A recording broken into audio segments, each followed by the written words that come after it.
Mesdames et messieurs, dans le ski test du plaisir de skier pour la prochaine saison, j'ai le grand bonheur de vous présenter une ligne, une marque qu'on n'a jamais testée. Il s'agit de Line.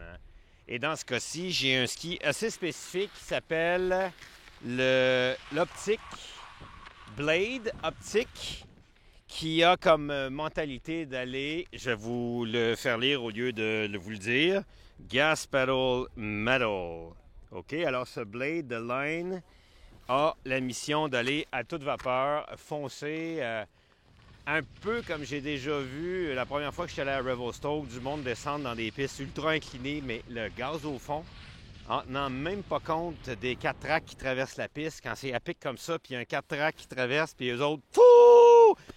En anglais, ils disent « bolt down the hill », parce qu'ils étaient pressés de remonter, de rejoindre le bolt, puis d'aller se taper une autre ligne de poudreuse. Alors, dans un ski de cette mentalité-là, on fait à 99 mm au patin des grands virages à fond la caisse. Toutefois, aujourd'hui, on a la chance et la malchance des conditions qu'on a. Ski de printemps qui devait être du gros sel, donc ça aurait été pur bonheur.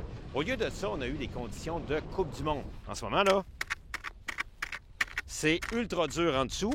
Puis, malgré ça, un ski de 99 est capable de tenir sur la neige avec beaucoup d'aplomb et d'avoir, quand on va le mettre sur une piste damée très belle en neige plus molle, un magnifique arc de ski en son sommet pour carver ça là, à 15 mètres de rayon si on veut.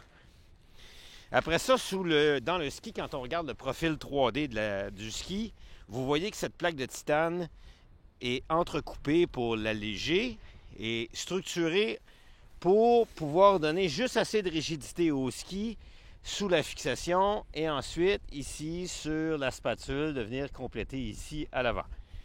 Ça fonctionne énormément bien. Quand vous le regardez comme ça, beaucoup de rocker, un petit camber et ici un autre rocker là, à partir d'ici à peu près.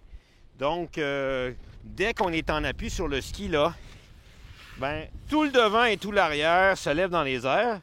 Fait que quand on est vraiment incliné en mise à corps, mais vraiment incliné, le ski vient complètement toucher à la neige partout et ça vous procure des belles sensations.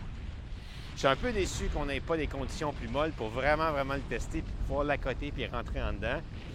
Ça me prend peut-être un petit peu plus de temps l'apprivoiser ou moi m'apprivoiser au ski et changer parfois notre style de ski en fonction des skis qu'on utilise. Mais là, on rentre dans une catégorie très sérieuse dans ces largeurs-là, dans le ski de piste pour foncer. Bonafide, Mantra, K2 Mindbender. Et là, Line dit non, nous autres aussi, on a un joueur sérieux dans cette catégorie-là. Évidemment, il y en a qui vont considérer que l'arrière étant quand même très relevé, et en déplaçant les skis vers l'avant un petit peu, on aura la capacité de rouler en switch, ce qui n'est absolument pas mon cas. Moi, je ne suis pas dans cette génération-là, mais ceux qui vont vouloir le faire pourront le faire avec beaucoup d'aisance. Et d'ailleurs, Line a beaucoup d'expérience dans la fabrication de skis pour cette clientèle-là. Alors, un grand succès pour l'année prochaine, le Blade Optic Gas Pedal Metal de Line, dans la largeur de 99 au patin pour la saison 2022-2023.